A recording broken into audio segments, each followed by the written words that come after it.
Hey friends, today we want to talk about Jimi Hendrix's early tone, Jimi Hendrix's early phase, which was from late 1966 to early 1967. You know, it's that pivotal time when he bought his first Marshall, which was a JDM 45-100, and where he made his first appearances, and of course where Are You Experienced, the album, was published. At that time, Jimi appeared on stage with one full stack, and from March or April 67 on he went with 2 amps and a different setup, and later on he went with the Super Lead. So thinking of the tone of Are You Experienced, well, when I go back and try to remember the tone, I always think of it being more overdriven than it really is. And then listening back to the album, it's surprisingly clean. And although I don't have a JDM 45-100 at hand, I have tweaked my amp the best way possible along the recordings. And in today's video, I'm going to show you the settings, of course, so that you can easily recreate these tones at home, and I'll give you some examples, of course. So for today's video, I'll be using my trusty Stratocaster. I'll be using my Plexi, it's a 1987X. I'm using a Germanium fuzz, and the fuzz is always on. In every example that I'm going to show you, it's always on. And I've added a tiny bit of mid boost, which is the 800 Hertz. If you want to learn more about that, then please go back to my Voodoo Child video or to the Voodoo Child Slight Return video, where I exactly explain how Eddie Kramer EQ'd Jimi Hendrix's guitars. But for this simple setup, it's just a tiny bit more, a tiny push in the 800 Hertz area. So let's start with the first example, which is The Wind Cries Mary. And as I said, it has this certain brightness to it. It's a tiny bit growly, and yeah, and it's cleaner than we all think. So my guitar volume is on 3.5. My tone podi is on 9, and I am in the neck position. Let's hear some examples, and due to copyright reasons, I cannot play the exact licks, but I try to play something in the ballpark.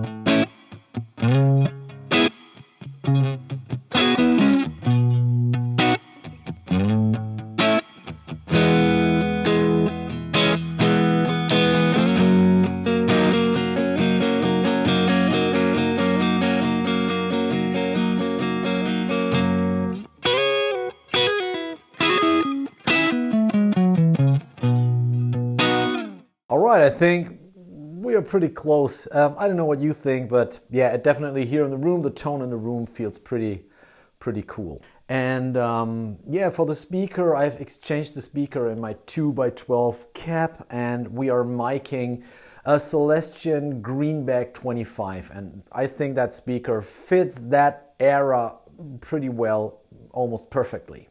And why am I writing the tone knob for the examples? Well, I think that for the recording, for the certain songs, the guitars were EQ'd differently so that it fits the song the best.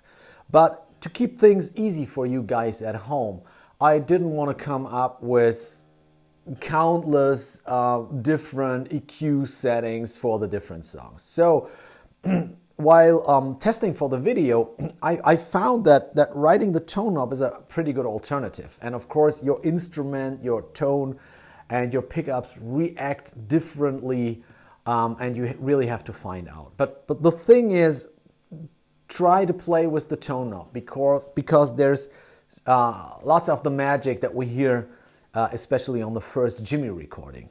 All right. So let's talk about the amp. So the thing that is super important during that short-lived era from late 66 to early 67, Jimi plugged into the lower high treble channel Later on, we all know when he started daisy chaining the amps and so on, he used the upper high treble channel as really a difference.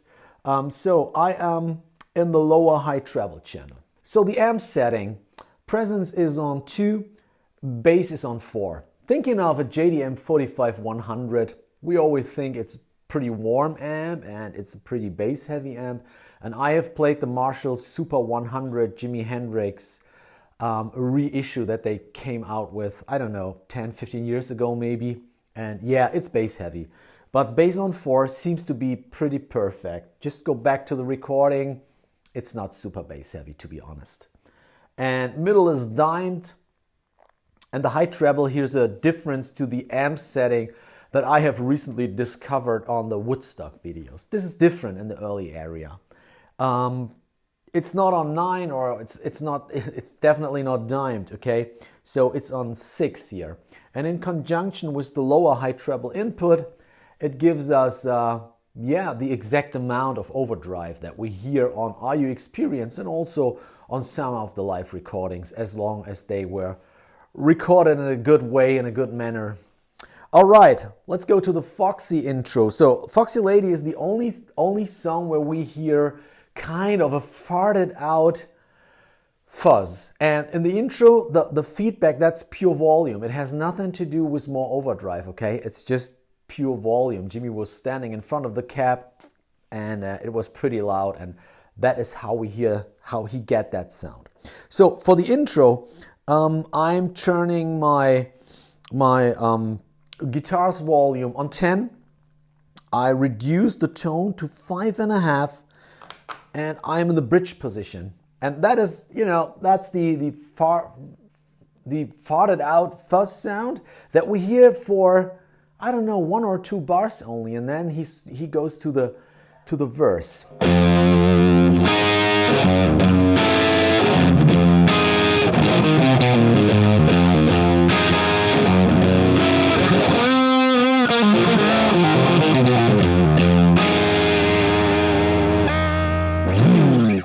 And then reducing slightly, just going from 10 to 9. That seems to be the perfect verse sound for Foxey Lady.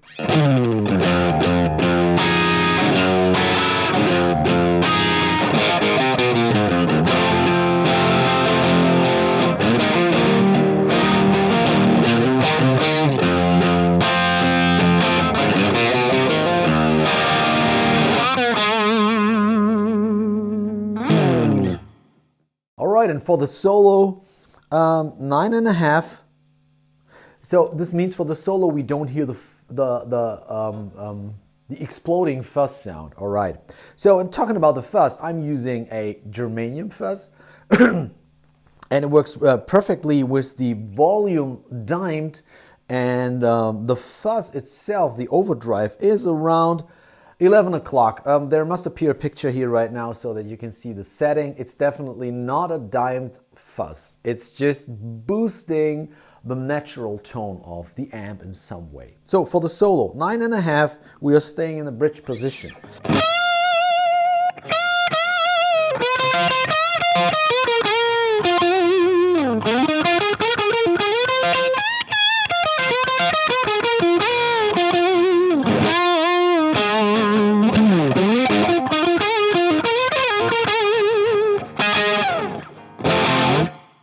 Alright, let's move on to the next song. The next song is Manic Depression. Alright, so we are in the bridge position, and if you wonder why I'm looking down, I have, of course, notices here. Can't keep all that information in mind, in my head. Alright, so Manic Depression. Guitar's volume on 9. We are in the bridge position, and the tone is on 6. Okay, let's listen if we come close to the recorded tone.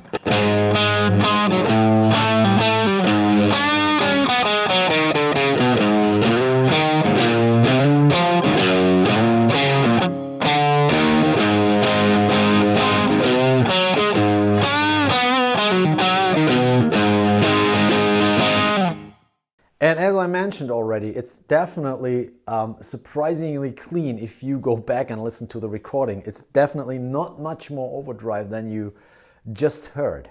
And for the solo, I'm going to the neck position and I'm reducing the guitar's volume to 8, and then we get this hollow woodiness in the tone.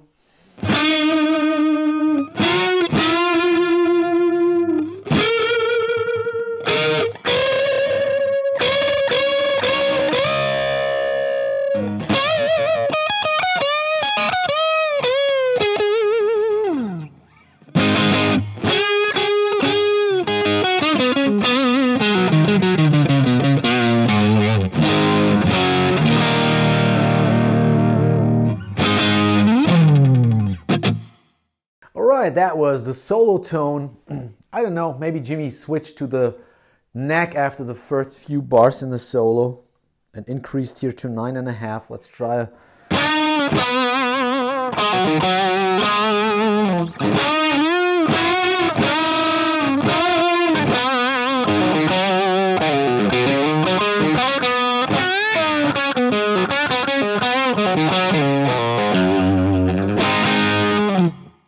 Yeah, but that's up to you to find it out. So, next song is Stone Free. Stone Free is, let me take a look. We are in the bridge position. Guitar's volume is on 6.5. And I have to reduce the tone to 5.5. Well, I'm not sure if this is correct, but I have noted it while listening to the recording and playing along to it.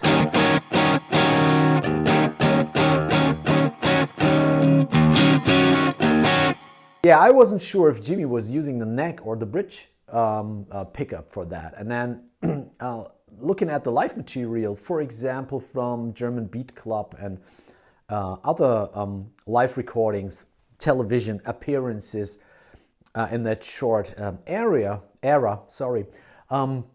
yeah, Jimmy used the bridge position, and I'm quite sure he did so in the studio.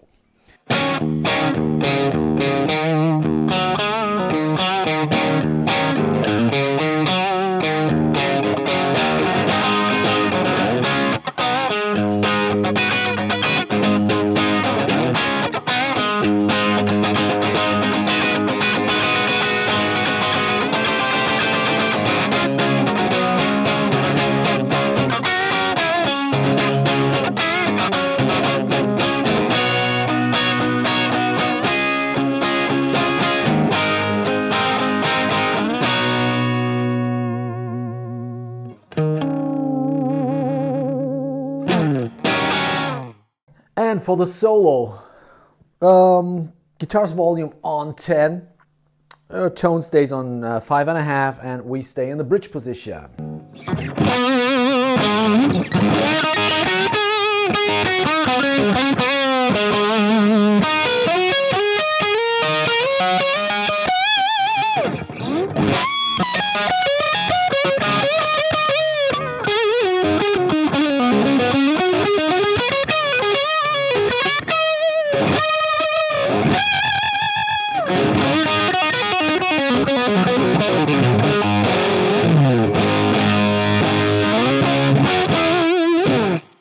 Alright, that was the solo tone to Stone Free.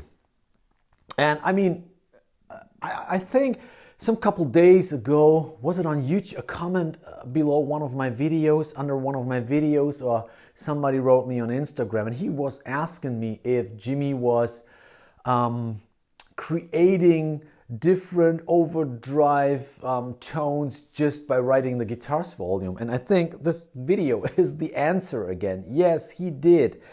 His fuzz wasn't always on.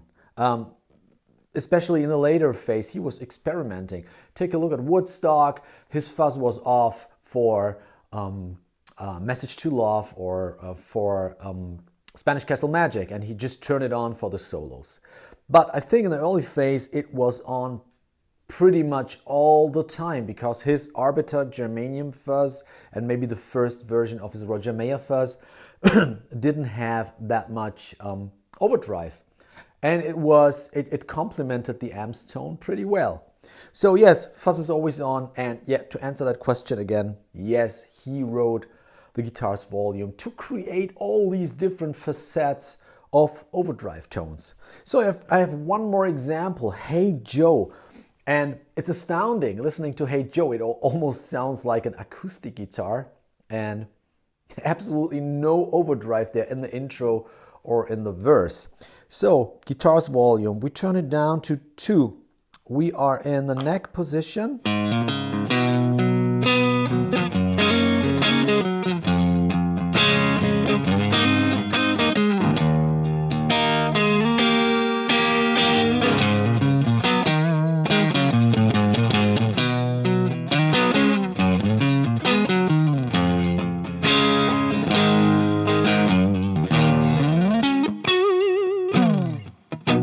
Okay, so the solo.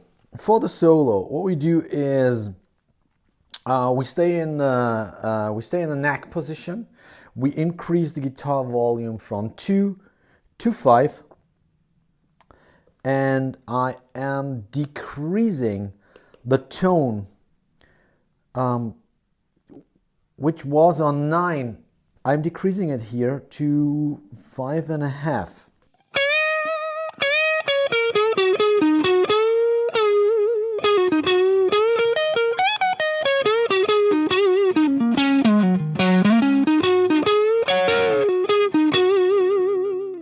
Alright, see you next time, guys. Take care, rock on, keep practicing. Bye.